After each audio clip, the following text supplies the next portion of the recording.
पिता नहीं जान सकते।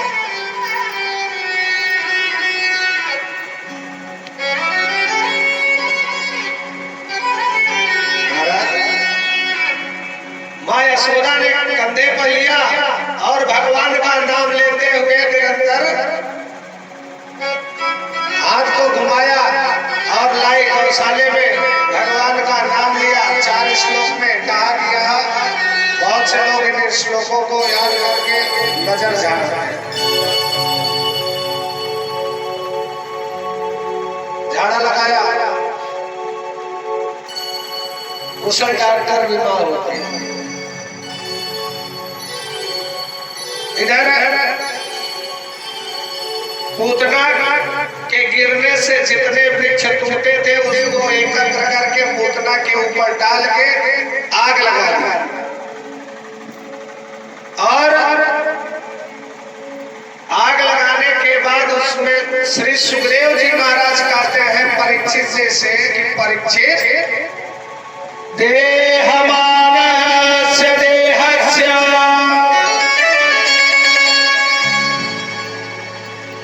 कहा कि हे राजा परीक्षित,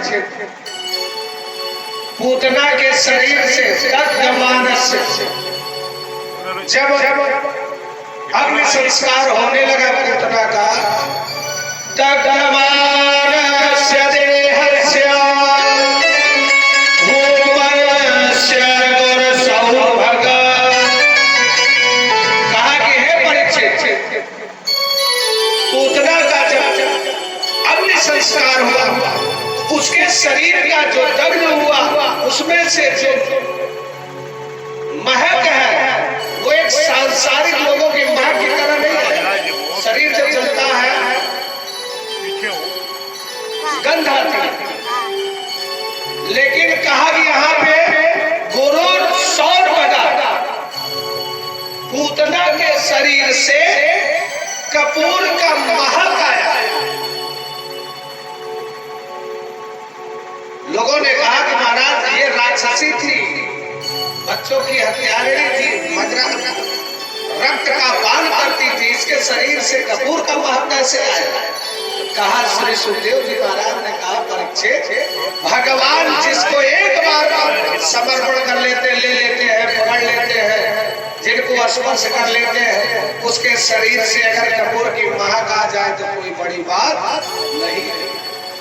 पूतना तो ठाकुर सरकार ने मात्र का प्रदान किया। ये पूतना इनके पूर्व जन्म का प्रसंग आता है। ये पूतना जो है राजा बल की पुत्री है, रत्नमाला। जब राजा कल तो 3 घंटे 2.5 घंटे में कितना कथा कहा जाए। आपने श्रवण किया कि हमारे ठाकुर सरकार का जब वामन अवतार हुआ था, यज्ञ में पहुंचे थे तो दूर से देखा गेट के पास में रत्नमाला खड़ी, राजा बल की पुत्री। दूर से देखा एक छोटा सा बालक, सुंदर स्वरूप, दिव्य तेज धारण चेहरे पर दिखाई दे रहा है। जब इस स्वरूप को देखा तो रत्नमाला को यह भान हुआ कि यह पुत्र हमारी तरह होता, हमारा पुत्र होता, ऐसा सुंदर पुत्र। अच्छा, जब अंदर गए, पदान तेन दैत्रेण, हे राजा बल 3 पग घूम दीजिए। 3 पग घूम दिया, पूरा त्रैलोक ले लिया। कहा कि इतना दुष्ट, इसको तो जहर मिला के पिला देती, मर जाता। पुत्र होने से अच्छा था बिना पुत्र ही रहता। इतना दुष्ट निकला। वही रत्नमाला दूसरे समय में पूतना हुई, संबंध बनाया उसने। पहले पुत्र का संबंध, फिर शत्रु का संबंध। वही पूतना के रूप में रत्नमाला आई, दूध पिलाया, मातृ पद दिया और